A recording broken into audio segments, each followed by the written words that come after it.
Ah, damn it. Beaten by Tuchel. Ooh. I'll just check if this PSG jobs are available. Ooh. Be rude not to, I suppose.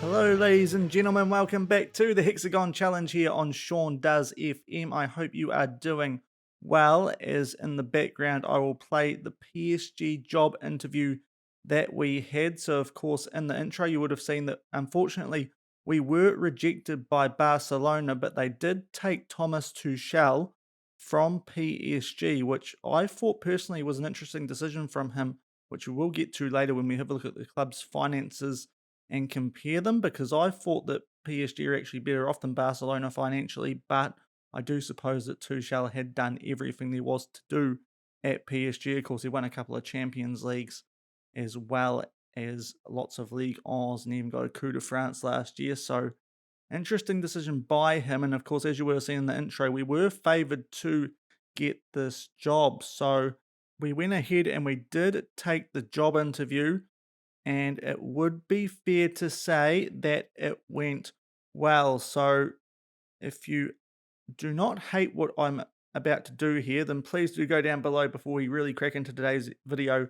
Leave a thumbs up on it. And also, if you are new to the channel, maybe you're a PSG fan and have just stumbled across my content. And also remember to hit that subscribe button and turn that notification bell on so you do not miss out on any of the action here, as we hopefully now have a very good chance of picking up our third Champions League, having already crossed off Oceania and then the Copa Libertadores. But yes, as I said, the interview did go rather well. And in the end, we did get offered a job from Paris Saint-Germain. And in the end, as we look at the job offer that we were given, we did accept it. You look at their reputation, all their facilities, the overall financial state of the club as well. The only thing that's in the red there is the wage budget, but that's something that can be easily fixed. As we have a look at the Barcelona and PSG thing as well, you look at where Tuchel went from where he was, and I'm a bit surprised. You look at the financial balance of Barcelona compared to PSG, and an interesting change for him there as we run through the club vision. Essentially, we need to win as much as possible. Winning League On is an absolute non-negotiable. They want us to make the Champions League final. The Club World Cup's already been played. I'm not sure how they got there because, of course, they were knocked out in the first knockout round of the Champions League last season alongside us at Monaco, but somehow they got there, were knocked out by Chelsea in the group stage. But they want us to reach the Champions League final. The one thing that is different between here and Monaco is that they do not care about the coup de France. So that is probably of benefit to us in continental competitions, especially in the second half of the season. But look, you look at the stature of PSG, they've got a lot more money in the bank, a lot more of a transfer budget. And we'll have a look soon at the season preview, and you can still see, despite the good work that we had done at Monaco, these guys still have a ton of very good players who are a lot better than what we had on offer at Monaco. And in the end, it's a bit of a heel turn in wrestling terms, but it felt like a bit of a no-brainer. We're not really getting much of a pay rise, but it's an extra star reputation club. It felt like this was a very good decision to make. As we have a look at some of the other club vision details, they also want the best youth system in the country, which might be more achievable here than at Monaco. And the other thing to consider as well, of course, is this club should have some very good pulling power compared to other clubs in France and also around the world. We should be able to really cherry pick some players. And I've already done staff with this. I recorded this a few days ago as we get into the negotiations. You will see that I did try and talk them up in wage, but in the end, I wanted the job, so I somewhat cowered out of that. Wasn't much of a difference, but we've got a 3-year contract. But yeah, we're in a club now where we should be able to bully some teams out of signing players if we also go in for them. So that's something of note as well. Even at Monaco, we were having to deal with some players on pre-contracts for free transfers, and PSG would just come swooping in and take them from us. That shouldn't be an issue here. And as you can see, we tried to talk them up, as I said, but in the end, got a bit cowardish. We took the 180k a week and we accepted the job at Paris Saint-Germain. A quick look at Monaco to see what we're leaving behind. Look, really love what we've done at this club. And there's going to be some good players that we're going to say goodbye to, especially up front. We've got the likes of Quintero and Enrique. But in the end, PSG, as I said, you can't argue they're a bigger club and they're in a lot better financial state as well. And we'll have a look at the season preview now. You can see why I'm leaving in terms of the squad, because look at that. It's blue and red all over apart from Flavio Enrique. And for some reason, Jorge Enrique is in that team. I don't really agree with that. I think there could be 10 PSG players in this team quite easily. But yeah, they're a very strong team. We're going to be working with the likes of Mbappe, SMS. It is good to see. And as we go forward, we get the introduction to our new club, Paris Saint-Germain, a very suave looking boardroom.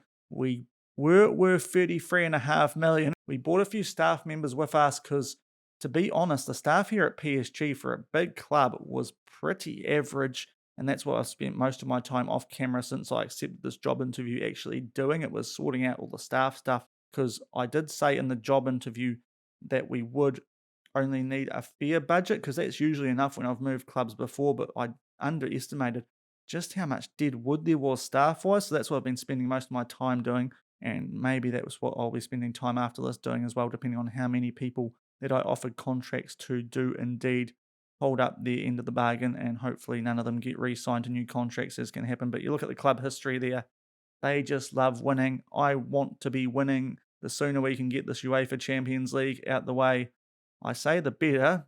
It might get a bit easier if we do that from here on in, because of course we've still got Asia, Africa, and North America to go. And you look at the starting 11, there is a present there from Thomas Tuchel in a new midfield signing, and that's one of the reasons why the transfer budget isn't as high as you might expect from a team like PSG, but it's a high quality team. It's some serious talent, and we go through that club vision again quickly, get into things here at Monaco. Jeepers, have to cut that out.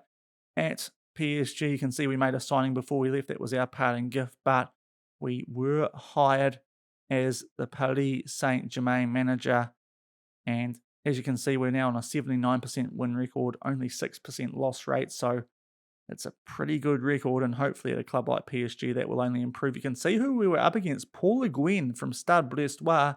If he was our main competition, Stade Brestois, very good 2 seasons ago, but not so much last year. So I can sort of see why we got the job over him. There was already a transfer in place for a player called Adilson, but I felt that was undervalued. We cut that out before it could take place. We're probably going to still look to sell that guy, but considering the value that they were trying to get him for, I thought we'd better reject those bids before he did get into contract talks, because well under what we should be selling a player like him for. But we will come back to the live stuff now and show you guys around the team and what we have to do here before we get into the start of the season. And here is the squad that we have inherited from Thomas Tuchel. To be fair, as we saw in the season preview for Liga before, it is a ridiculously good team. All these players pretty much walk into any other team in Liga and probably most of the world, to be frank. So there's not a lot of work we do have to do here, but we do still have some money to spend, albeit some of that money that we should have got in the transfer budget was used on Aguirre before we got to the club. The parting gift from Tuchel. But we'll run through the starting lineup first and then go through the rest of the squad. I'll let you guys know on players who might be leaving. There's only a couple, and then where we might look to need to strengthen as well. I do have a depth spreadsheet that I'm going to look at times as well, just to let you guys know where we will be looking to improve. So first off, in goal, Sio Solescu.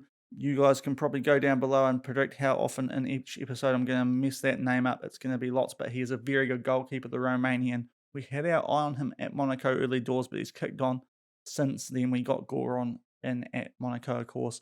We didn't really need to bring this guy in, but he is a very, very good option. 66 caps already for the national team at 23 years old.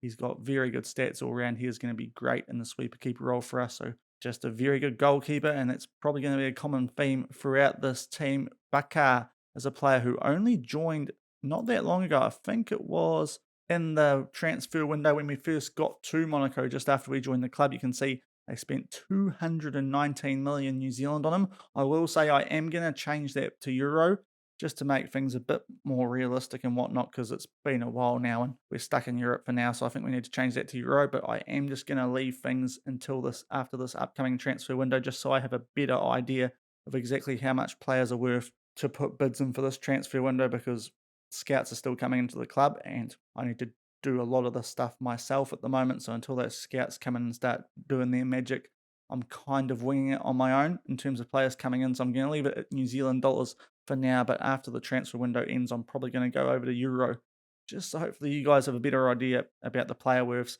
If you're not familiar with the New Zealand dollar system compared to, say, English pounds, just cut it in half, and that's exactly what the pounds would be worth. So it's about 110 million pounds is what they spent for this guy. You can see he's played very well since he's came to the club, and he is an absolute star right back who can also cover CDM, and he does a decent job there too in the deep line playmaker role, but he is without a shadow of a doubt our best right back option.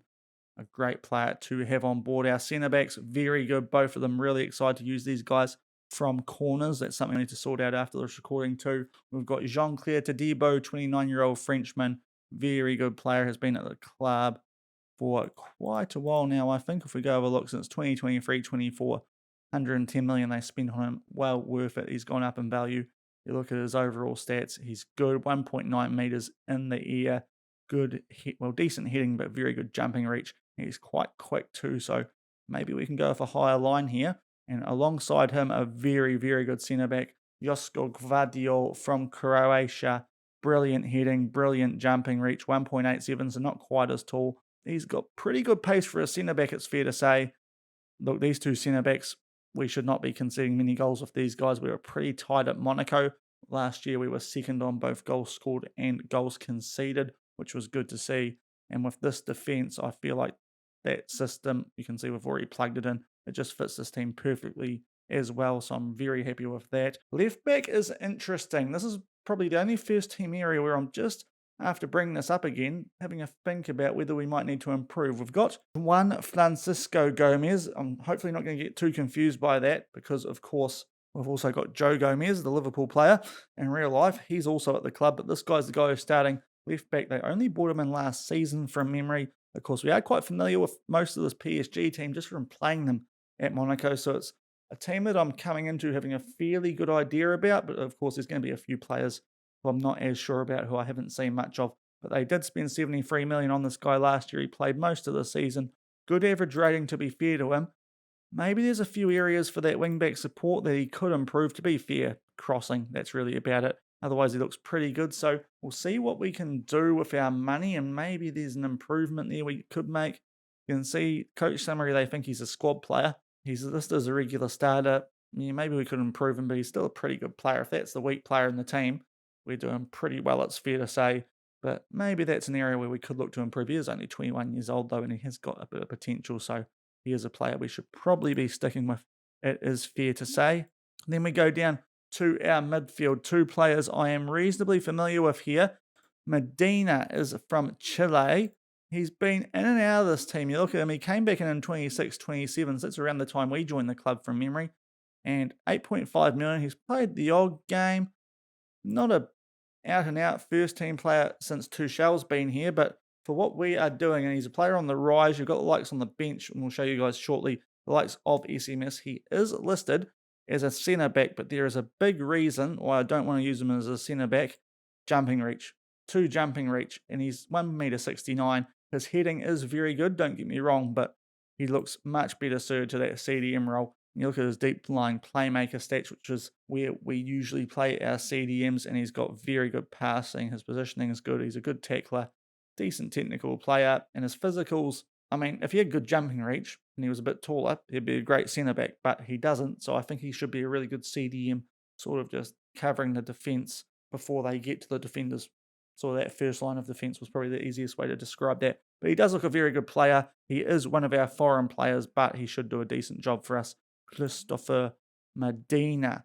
Ilax Mariba, currently injured and is out for 2 to 3 months. So this is something that we're going to have to work with in the early parts of the season, but we'll get to the bench and you'll see that we've got some very good cover for him. He's going to be our advanced playmaker in the system. here at PSG. This guy's been a beast when we've played up against him. He's looked the best PSG player on the park in most games. And you look at his stats, you can see why he's still only 26 years old. The dude's just an absolute stud, and I cannot wait to use him. But unfortunately, he's got a fractured skull at the moment after training just before he got to the club only 10 days ago. He's out for 2 to 3 months. He is being seen by a specialist, so hopefully that gets sorted out soon. But we look at his stats.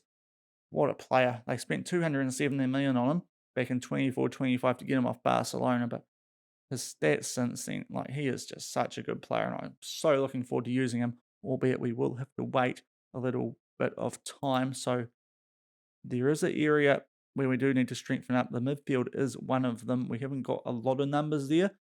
So with Mariba going out, that's definitely something we also have to consider for the next little while. And Thomas Tuchel's present rounds out our midfield. That is Augusto Aguirre. He has just joined us from Juventus. You look at him, he's a bit more of an attacking midfielder, but he's also pretty good in the box-to-box role from what I saw of him. His finishing not great. Look, he might even switch into the advanced playmaker while Mariba's getting back to fitness, but he is a very good midfielder.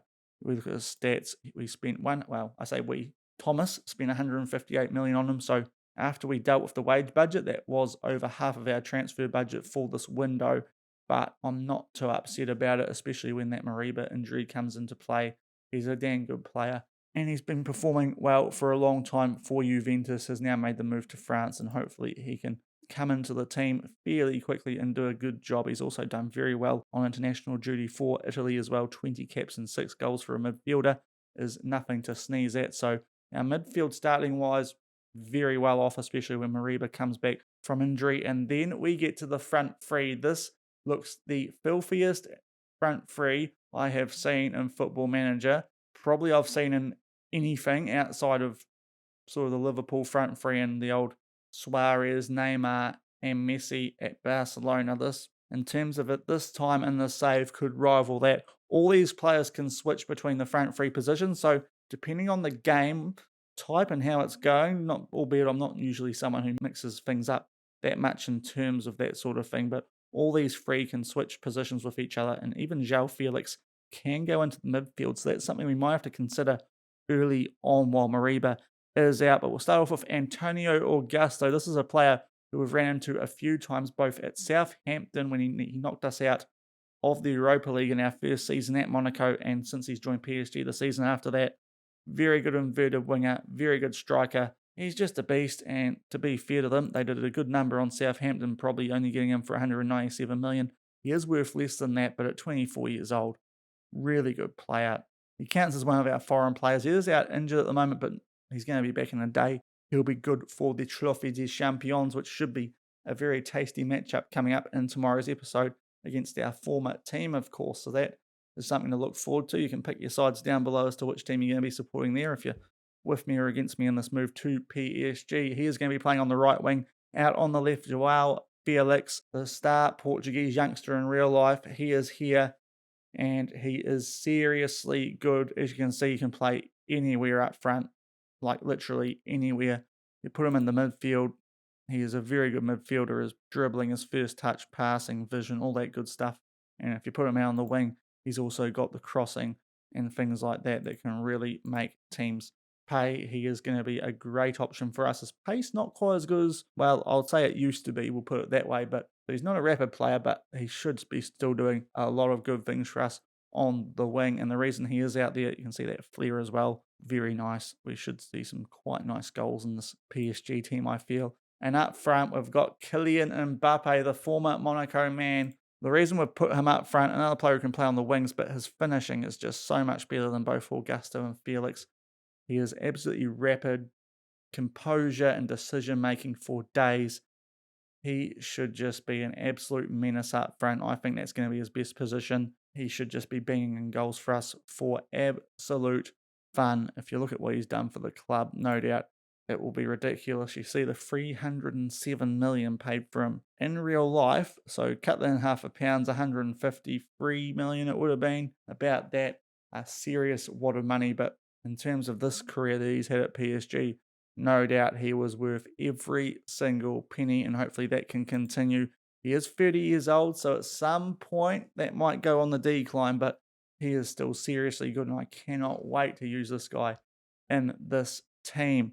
Got player traits for days. He's just such a good player to have in our team. So that's the ideal starting 11, but obviously Mariba is out injured at the moment. And as I said, maybe Gomez, for lack of a better term, not PSG quality in terms of starting 11. And then we go onto the bench. Now, we'll run through these guys fairly quickly, but some of these guys are, of course, exceptional players. We've got Andre Onana, what's your name? He is on the bench as our backup goalkeeper, but he is a player who does want to leave the club, and I'm not against selling him and trying to get in a younger goalkeeper who can play mostly for the under-19s and start building his way up and behind Celescu. So he is here for now, but he's a player who has, when Tuchel was here, said he wants to leave. So I'm probably not going to stand in the way of that, but as you can see, still a very good player is Onana, what's your name? And he is our current backup. You've got Joe Gomez, very good backup option, both right back, although maybe not as much right back, that crossing a little bit. In saying that, I did have Paul Tessier at Monaco, and his crossing was actually a little bit worse than that, so can't really complain too much with that. But he is a decent centre-back option, and of course, he's got a good long throw on him, so maybe we need to bring the long throws back, although I think they've been nerfed in the game now after what they were earlier this year, but a very good backup option. 32 years old, doesn't count as an EU player because he is part Gambian, which is nice. So he is definitely a player who can hang around in the squad, albeit he is wanted by Inter. The right amount of money, maybe we'd look to let him go, but we'll see. He's a very good option. So we'll see what happens there, but not a player I'm actively looking to sell, but a good backup. And I suppose with those sort of players, the right money, and you might be forced into letting them go. Jesus Morello is the next player. He is a winger. We have got wingers for days here in this PSG team. We don't need as many as we've got, and we'll get to that in a second. But I suppose what that does mean for the moment is that Felix can go into that midfield role. And we've got a few options as to players who can go in for him out on that right-hand side. This is one of them, Jesus Morello. He scored a goal against us last season at Monaco. I can't remember the exact game, but it was a very important goal from memory.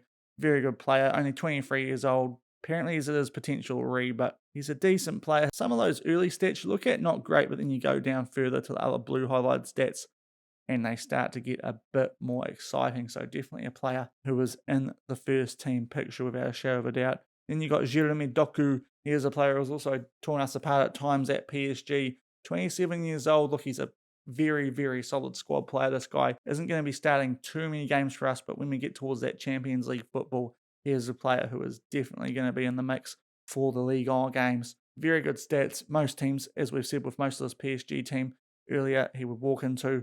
This team, though, he is going to be a great bench option for us.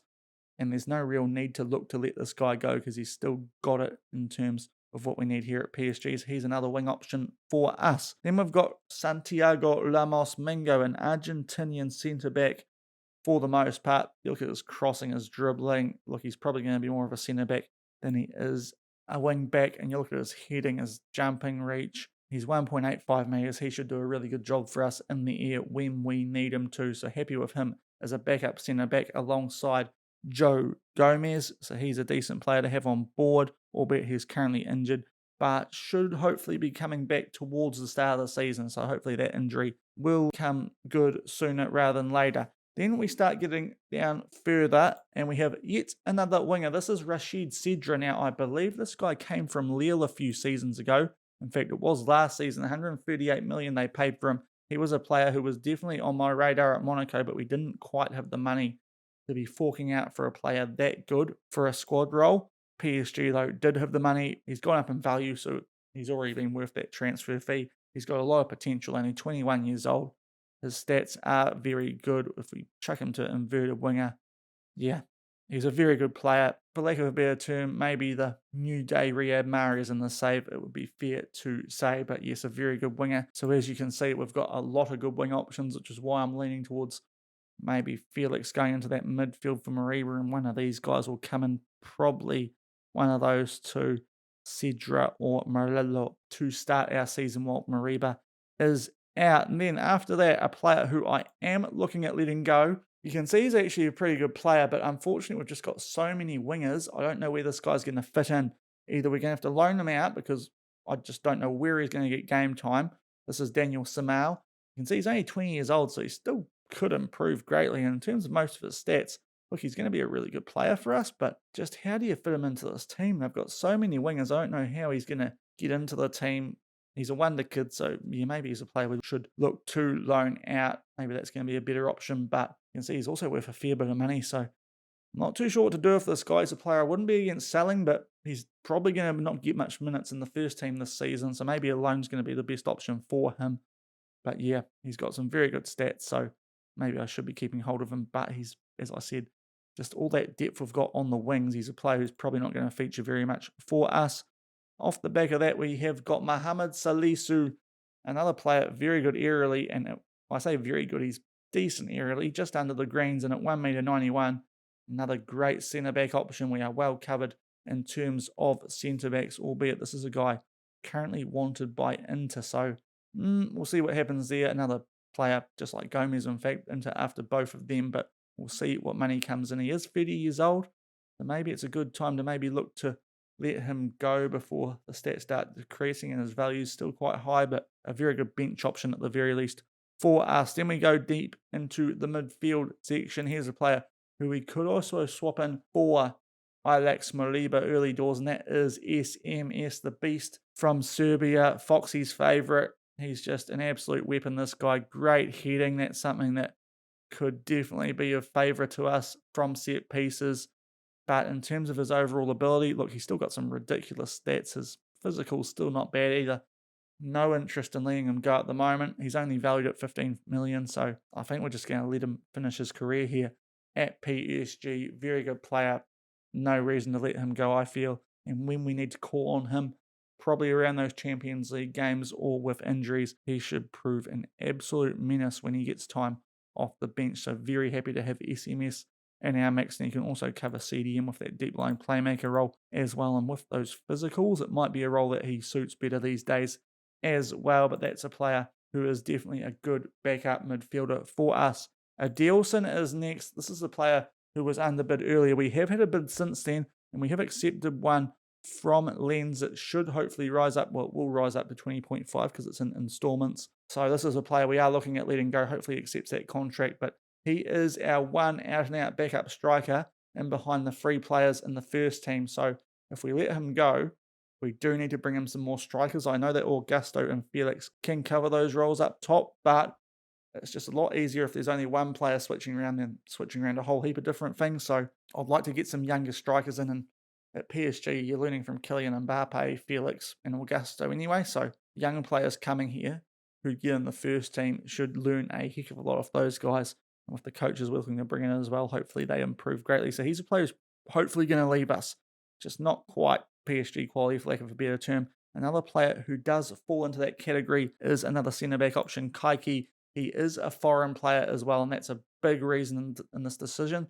He's a very good aerial player, and his overall stats are really good, but takes up a foreign spot, and he's not the same quality as the other options we've got in the likes of Gomez and Ramos Mango for backups. So we'd be better off getting someone from the EU in this role. So I'm looking to let this guy go if there is interest in him, and hopefully there is.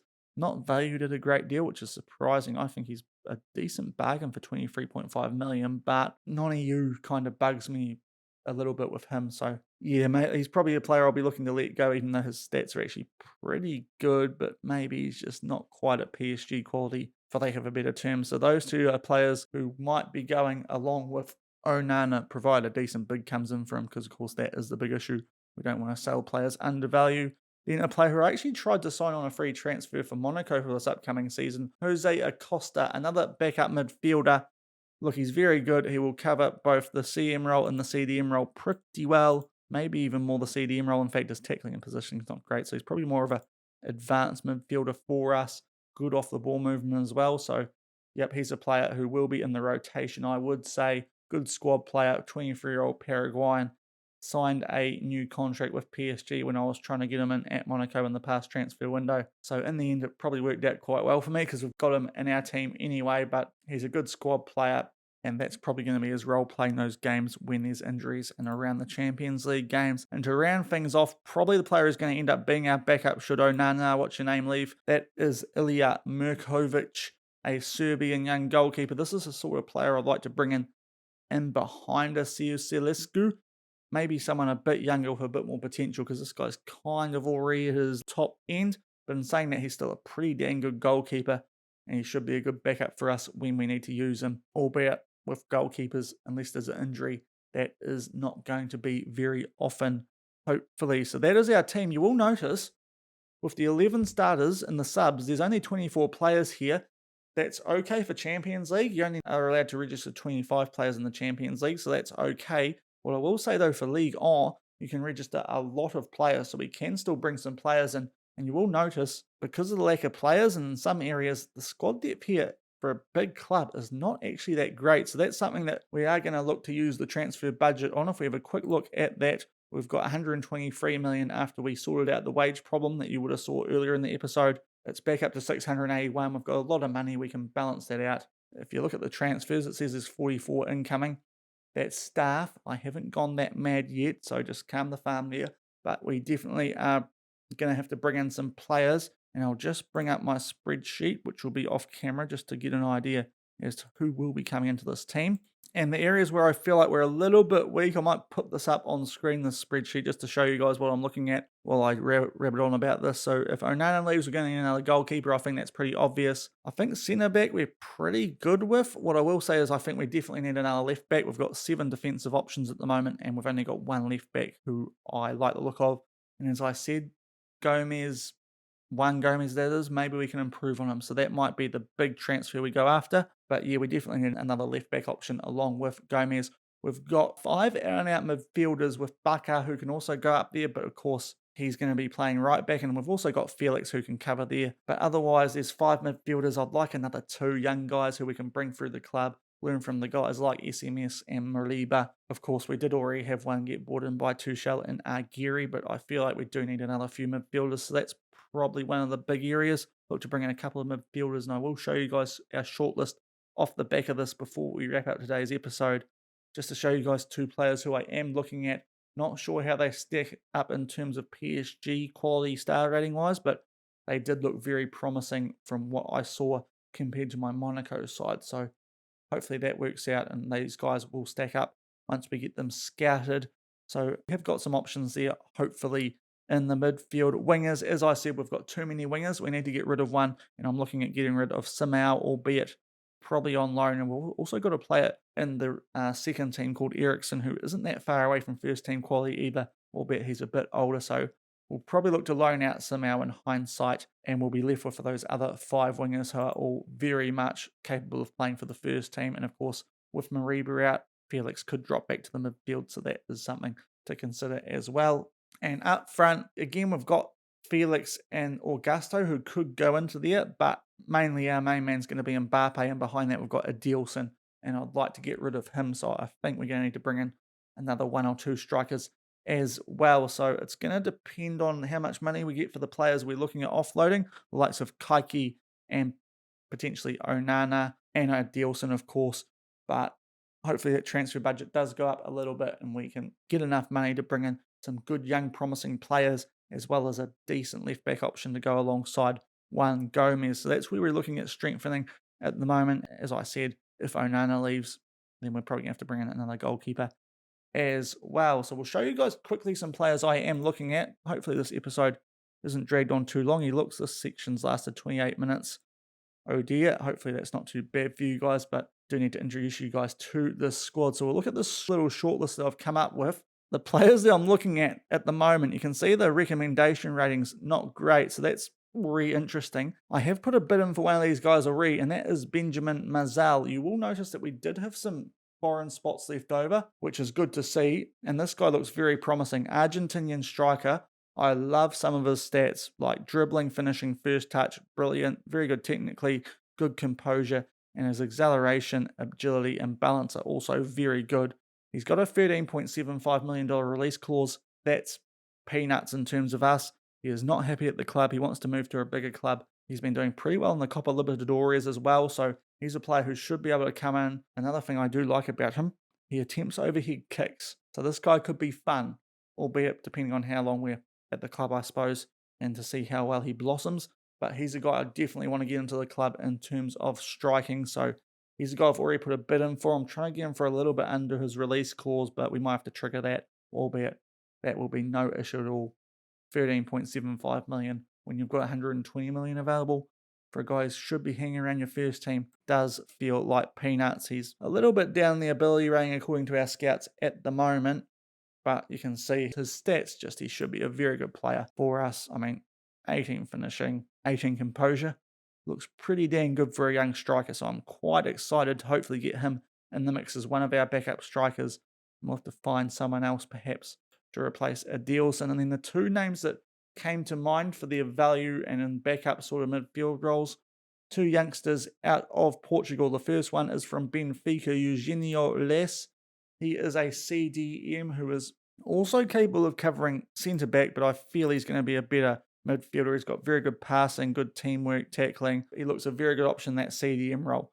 And he's a player who we should be able to get reasonably cheap, I'm hoping. The club don't want to sell him, so it's going to be hard to get an estimate, but he's very interested in coming here. He's free-star, which is sort of mixing with SMS and that. And that's kind of the level that we want him to be. He's EU. I'm looking at this guy, hoping that we can get him. Of course, some of these guys I'm looking at, probably not the players I'd look at in future, but just to plug the gaps that we need for this upcoming season, especially given the fact that I haven't got any scouts here yet, as I said earlier, and we're still gaining our knowledge of the world again, because I haven't been able to bring all the scouts from Monaco. Does mean I'm kind of having to wing at this transfer window, just doing enough to get me by for this season, and then we'll do more in the next transfer window should we need to, especially at the end of the season where we should be getting a fairly sizable transfer pot. And the other Portuguese midfielder that we are looking at, Paulo Vaz, another player. He looks like a bit more of an attacking midfielder, even though some of his stats maybe suit the CDM role as well. 22 years old. He's got decent pros and cons. Not as well rated off as the other guy, but he does have potentially a bit more potential. So, again, another non-EU midfielder. Another one the club doesn't want to sell, but he is very interested. And some of those stats for what he will be doing for us, just coming in to play the odd game and hopefully grow, he looks like a decent option. So, no out-and-out superstars that I'm looking at yet, but definitely players who should be very good in a squad role. And Benjamin Masal probably falls into that role as well, but with that finishing and composure, I really like the look of him as a backup to Kylian Mbappe. But those are the three players I am looking at bringing into the club at the moment, but there will be more, and we'll keep you guys up to date as the transfer window goes on in terms of that. We've only got 2 scouts at the moment, so it might take a little bit of time. So yeah, going to be an interesting first window here at PSG while we do get the scouting system set up, and hopefully those guys do come in. We've got a quota of 14 scouts here at PSG. Hopefully I've been saying PSG instead of Monaco because awkward, but yeah, those are the guys that we're looking at bringing in, and we'll hopefully get a few more guys popping up to keep an eye on once the scouts do come in. But I think that will do for today's episode, the first one at PSG. As I said, hopefully I haven't upset too many of you. If it was a regular save, a sort of save where I'm not too focused on something like the Hexagon Challenge, I probably would have stayed at Monaco, but it's the Hexagon Challenge and PSG. You're not going to get many bigger clubs in them. If we have a quick look at Europe and the list of clubs, I mean, reputation-wise, there is no clubs in France we could do better than, and there's only one club outside of England we could do better than. In fact, they're even higher than Barcelona. So I think in the end, it kind of worked out pretty well for us. And yeah, we're in a pretty good position at one of the biggest clubs in the world. It is fair to say, not that Monaco weren't, but PSG are bigger. So hopefully we can do them justice and go very close to winning the Champions League here this year. But that will do it for today's episode. We'll have a quick look at the schedule. I am going to put a few more friendlies in. You will see we've got 2 pre-season games against Monaco. One of them, the Trophy des Champions, that will be in tomorrow's episode. That is not far away at all. Not sure if we're going to get many transfers done by that one. Of course, the window does close at the end of August, so we still have some time. And then we start the season off against Reims, having played Monaco again. In the Mbappe testimonial, that was a game that I actually accepted when I was at Monaco because PSG were giving us some decent coin for that, and it does make sense for an Mbappe testimonial. So yeah, we're going to get a good look at Monaco early in the season before we play them a bit later on, I believe. If we go down, they're in fact the last game of the first half of the season, which is interesting. If we keep on going down, they pop up right towards the end as well. So that is a very interesting draw.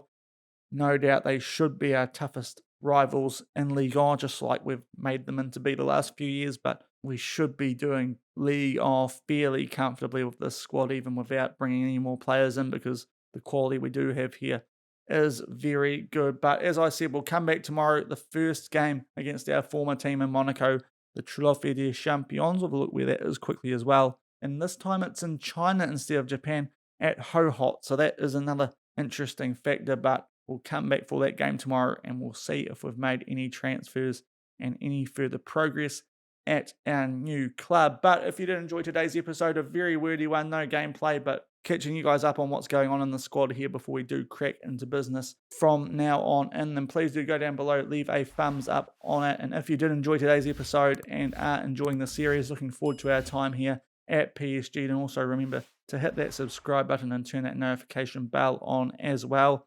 If you want to take the mickey out of me, go down below, comment heel turn. Kind of feels like I've made one. Monaco to PSG. Yeah, probably not the most popular thing, but hey, for a hexagon, makes sense. And I will see you guys tomorrow for that Trophée des Champions game against our former club in Monaco. But until then, thank you very much for watching. Keep on keeping on. And I will see you then. Cheers.